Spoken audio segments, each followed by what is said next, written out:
नमस्कार दोस्तों, स्वागत है आपका आज के मुख्य समाचार में, जिसमें सबसे पहली और बड़ी खबर में आपको बताएंगे कि कोरोना संकट पर तेजस्वी यादव ने बिहार सरकार पर किया हमला। कहा मुख्यमंत्री नीतीश कुमार क्यों मुंह में दही जमाए हुए हैं। दूसरी बड़ी खबर में जिक्र होगा कि प्रियंका गांधी का बड़ा बयान, यूपी में योगी सरकार आक्रांता की भूमिका में आ गई है। और तीसरी बड़ी खबर में आपको बताएंगे कि बिहार आने वाले लोग ध्यान दें, आपको 4 दिन आवश्यक रूप से रहना होगा क्वारंटाइन। दोस्तों, हर एक खबर की गहराई में आपको ले जाएंगे, लेकिन उससे पहले अगर आपको भी ऐसा लगता है कि कोरोना हारेगा और देश जीतेगा, तो आप अभी इस वीडियो को लाइक कीजिए और इस लाल बटन को दबा के इस चैनल को फ्री में सब्सक्राइब करके घंटी बजाकर कमेंट में लिखिए जय हिंद। दोस्तों, रुक करते हैं तमाम बड़ी खबरों की तरफ। कोरोना संकट पर तेजस्वी यादव ने बिहार सरकार पर किया हमला। कहा मुख्यमंत्री नीतीश कुमार क्यों मुंह में दही जमाए हुए हैं। जी हाँ दोस्तों, बिहार में कोरोना के बढ़ते कहर को देखते हुए नेता प्रतिपक्ष तेजस्वी यादव ने संक्रमितों का इलाज करने के लिए डॉक्टरों की एक अपनी टीम उतार दी है। उन्होंने अपनी पार्टी के चिकित्सा प्रकोष्ठ से जुड़े 13 डॉक्टरों को निर्देश दिया है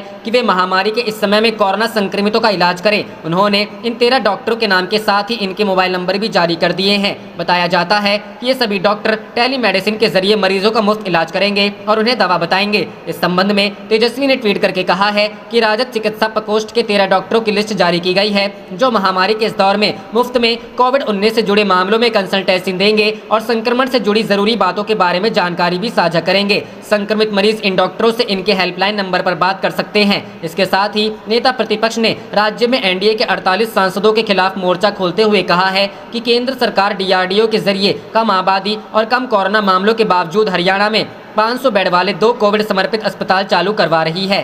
क्या बिहारियों की जान इतनी सस्ती है जो एनडीए को 48 सांसदों देने के बावजूद इस महामारी में केंद्र सरकार का यह आपराधिक सौतेलापन सहे। बिहार एनडीए के 39+9 48 सांसद और 5 केंद्रीय मंत्री मिलाकर भी बिहार के लिए डीआरडीओ से एक 500 बेड का कोविड समर्पित अस्पताल सुनिश्चित नहीं करवा सकते। धिक्कार है ऐसे डरपोक नकारा सांसदों पर। उन्होंने कहा कि कोरोना संकट में भी बिहार की केंद्र द्वारा की जा रही अनदेखी पर मुख्यमंत्री नीतीश कुमार क्यों मुंह में दही जमाए हुए हैं। बस यही हैसियत है। कहाँ हैं 2 उप मुख्यमंत्री, कहाँ हैं बड़बोले केंद्रीय मंत्री रविशंकर प्रसाद, गिरिराज सिंह, अश्विनी चौबे, आरके सिंह और नित्यानंद राय। तेजस्वी ने कहा कि याद करो लालू जी का यूपीए 1 का दौर। बिहार में बाढ़, सुखाड़ जैसी किसी भी प्रकार की आपदा और संकट की घड़ी में तत्कालीन प्रधानमंत्री जी के बिहार दौरे के साथ साथ विशेष सहायता और राहत कोष बिहार को मिलता था। रुख करते हैं अगली खबर की तरफ। प्रियंका गांधी ने कहा यूपी में योगी सरकार आक्रांता की भूमिका में आ गई है। जी हाँ दोस्तों, उत्तर प्रदेश में बढ़ते कोरोना संक्रमण को लेकर कांग्रेस की महासचिव प्रियंका गांधी ने कहा कि योगी सरकार लोगों की रक्षा करने और सहयोग देने की भूमिका पहले ही छोड़ चुकी थी और अब तो वह आक्रांता की भूमिका में आ गई है। पार्टी के उत्तर प्रदेश प्रभारी प्रियंका ने यह भी कहा कि कोविड-19 संकट से निपटने में भाजपा सरकार की तरफ से एक फिर से लोगों के प्रति अहंकारी, अधिनायकवादी और अमानवीय रवैया देखने को मिला। प्रियंका ने आगे कहा कि बुनियादी मुद्दा यह है कि राज्य सरकार जनता की रक्षा करने, सुविधा देने और सहयोग देने का काम बहुत पहले बंद कर चुकी है। उन्होंने आरोप लगाया राज्य सरकार लगातार ने आक्रांता की भूमिका अख्तियार कर रखी है।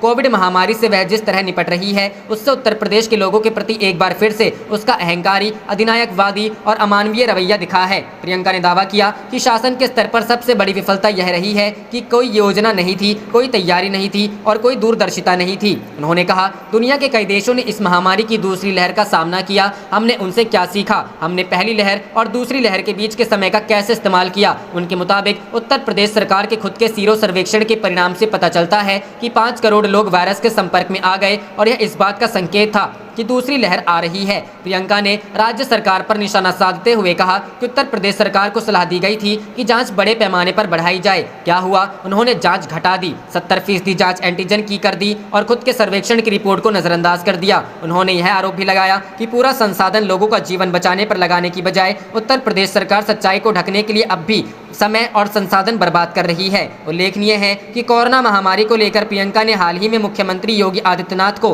पत्र लिखकर कहा था कि मरीजों को भर्ती कराने के लिए मुख्य चिकित्सा अधिकारी से अनुमति लेने की अनिवार्यता खत्म की। रुख करते हैं अगली खबर की तरफ। बिहार आने वाले लोग ध्यान दें, आपको 4 दिन आवश्यक रूप से रहना होगा क्वारंटाइन। जी हाँ दोस्तों, राज्य के बाहर से आने वाले लोगों को 4 दिन क्वारंटीन केंद्र में रहना होगा। इसके लिए सरकार ने सभी अनुमंडलों में सुविधाओं से युक्त क्वारंटीन कैंप बनाने का निर्देश दिया है। आपदा प्रबंधन विभाग के प्रधान सचिव प्रत्यय अमृत ने गुरुवार को इसके लिए सभी डीएम को पत्र लिखकर बड़े भवनों को चिन्हित कर पूरी व्यवस्था करने का निर्देश दिया है। साथ ही कहा है कि भवन ऐसे होने चाहिए कि लोगों को शारीरिक दूरी बनाकर रखा जा सके। प्रधान सचिव ने कहा है कि बाहर से आने वाले लोग बड़ी संख्या में संक्रमित पाए जा रहे हैं। ऐसे लोगों को अलग रखने की व्यवस्था की गई है। जो लोग संक्रमित नहीं हैं उन्हें भी होम आइसोलेशन में रहने की सलाह दी जा रही है। जो लोग संक्रमित नहीं लेकिन पूरी जांच के बाद भी घर जाना चाहते हैं उन्हें भी 4 दिन तक अनुमंडल स्तरीय क्वारंटीन केंद्र में रखा जाएगा। केंद्र में निबंधन होते ही लोगों को मास्क दे दिया जाएगा। साथ ही सैनिटाइजर और हैंड वॉश की भी व्यवस्था कर दी जाएगी।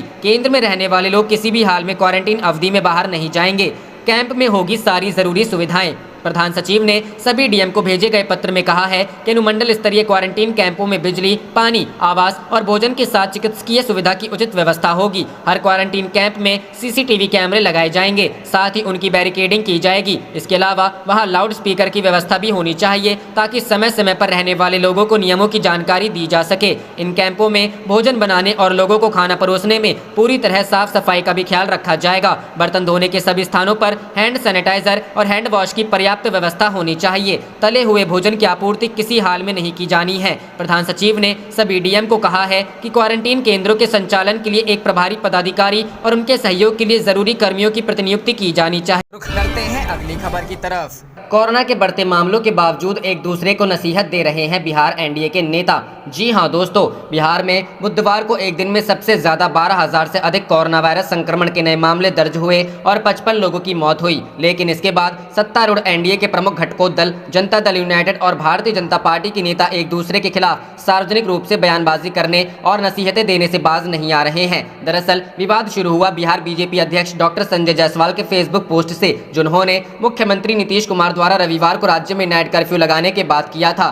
संजय जायसवाल ने लिखा था, समझ से परे है कि वायरस दिन में सक्रिय है तो रात में कर्फ्यू लगाने के बाद कैसे निष्क्रिय हो जाएगा। यह फेसबुक पोस्ट जेडीयू के नेताओं को नागवार गुजरा क्योंकि यह मुख्यमंत्री पर सीधा हमला था। इसके बाद बुधवार को नीतीश कुमार की तरफदारी में सबसे पहले राज्य के जल संसाधन मंत्री संजय झा ने कमान संभाली और ट्वीट किया, जिसमें उन्होंने बताया कि नाइट कर्फ्यू का निर्णय सर्वदलीय बैठक में विचार विमर्श के बाद ही लिया गया था। उन्होंने लिखा, बिहार में #कोरोना पर नियंत्रण के लिए माननीय सीएम श्री नीतीश कुमार द्वारा जो भी पाबंदियां लगाई गई हैं उनमें जनहित को सर्वोपरि रखा गया है। फैसले लेने से पहले सर्वदलीय बैठक और उच्च अधिकारियों तथा जिलाधिकारियों के साथ बैठक में घंटों गहन विचार विमर्श किया गया। संजय झा ने इशारों में साफ कर दिया था कि नीतीश कुमार के फैसले में बीजेपी के उप मुख्यमंत्री और बिहार के स्वास्थ्य मंत्री भी भागीदार हैं। इसलिए अगर कुछ कहा जाना है तो उन्हें कहा जाए। लेकिन बात यही नहीं रुकी और इसके बाद हाल ही में जेडीयू में शामिल हुए और अब संसदीय दल के अध्यक्ष उपेंद्र कुशवाहा ने एक अखबार में प्रकाशित खबर पर ट्वीट कर संजय जायसवाल को सलाह दी कि फिलहाल राजनीतिक बयानबाजी का वक्त नहीं है।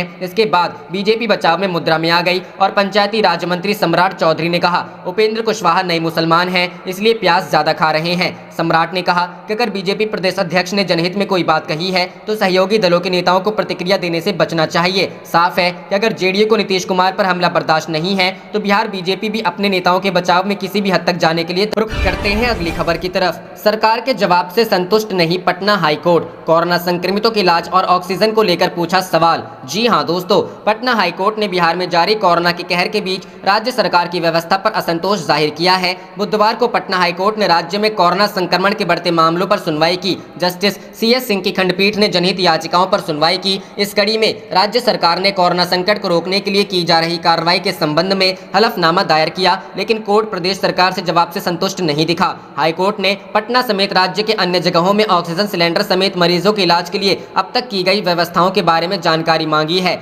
सुनवाई के दौरान कोर्ट में राज्य मानवाधिकार आयोग के अध्यक्ष एवं AIIMS के निदेशक ने NMCH पटना के हालात का जायजा लेने के बाद रिपोर्ट प्रस्तुत किया। सुनवाई के दौरान कोर्ट ने केंद्र सरकार को यह बताने को कहा कि बिहार के कोटे में कितने ऑक्सीजन सिलेंडर उपलब्ध कराए गए हैं। इस मामले में अगली सुनवाई अब 23 अप्रैल को होगी। मालूम हो कि 24 घंटे में राज्य में कोरोना के 12,222 नए मरीज मिले हैं। इसके साथ ही राज्य में एक्टिव मरीजों की संख्या 63,746 पर जा पहुंची है। राज्य में 24 घंटे में 56 लोगों की मौत हुई है, जबकि पिछले 2 दिनों में मौत का आंकड़ा 105 हो गया है। रुख करते हैं अगली खबर की तरफ। देश में कोरोना वायरस का प्रकोप बढ़ता ही जा रहा है। क्या आम और क्या खास, सभी इसके चपेट में हैं। कई राजनेता इस वक्त कोरोना संक्रमित हैं, तो वहीं केंद्रीय शिक्षा मंत्री रमेश पोखरियाल निशंक कोरोना पॉजिटिव निकले हैं, जिसके बाद वो होम आइसोलेशन में हैं। अपने कोरोना संक्रमित होने की खबर खुद रमेश पोखरियाल निशंक ने ही ट्वीट करके दी है। उन्होंने ट्वीट किया है कि मैं आप सभी को सूचित करना चाहता हूँ कि मेरी कोरोना रिपोर्ट पॉजिटिव आई है। डॉक्टर्स की सलाह से मेरा इलाज चल रहा है